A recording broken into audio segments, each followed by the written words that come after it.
Hello friends, this is Eli with Mystic Circuits. Today I have a quick tutorial on using the Vert in a feedback loop with another sequencer in order to make algorithmic generative sequences. In this case, I'm using the Rene.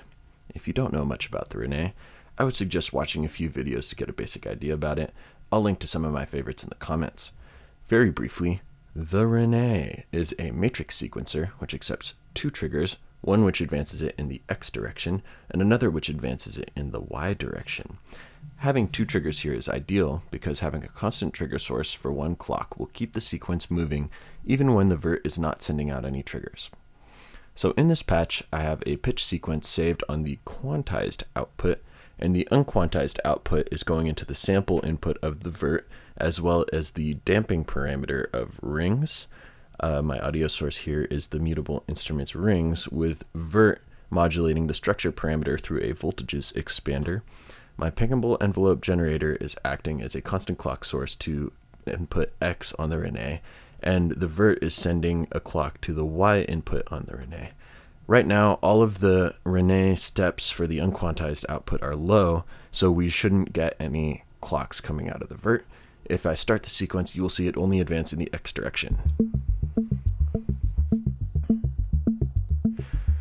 So now if I turn up some of the sliders for the unquantized output, we should start to get triggers coming out of the Vert, and it will send it up a step. Sometimes it sends it up 2 steps.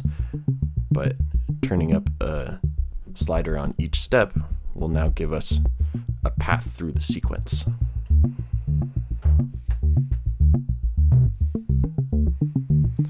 So now we're going through all of the rows.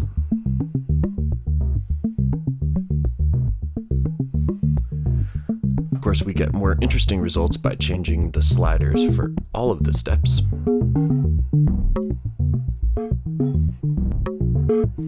And in this way, by changing the input attenuator for Vert, we can have a large effect over the behavior of the sequence. Turning it left will generally make the sequence advance more slowly, whereas turning it to the right will make it advance more often.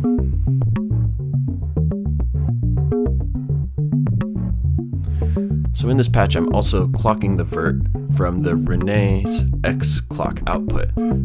In that way, I can go to the X clock or the X gate page and remove gates from the sequence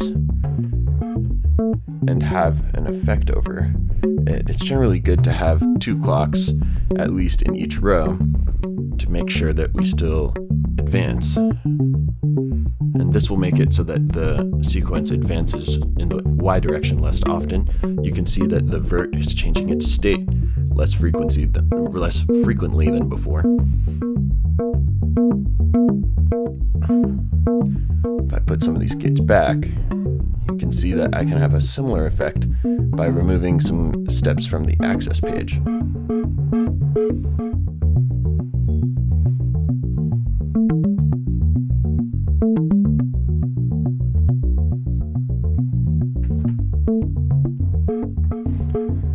So far we've only been listening to rings, but this method creates a whole set of 8 gates that we can use to sequence other things such as drums. So I'm going to mix those back in.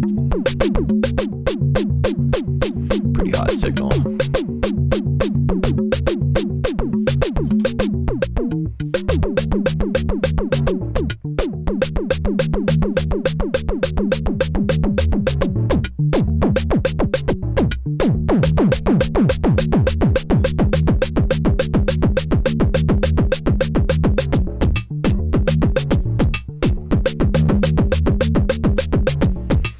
With the access page, it happens a lot more often than we get stuck on a loop there for a minute, which can be kind of nice sometimes, maybe not all the time. Go ahead and slow this sequence down so we can appreciate its intricacies. Maybe switch to string mode. That makes everything sound good.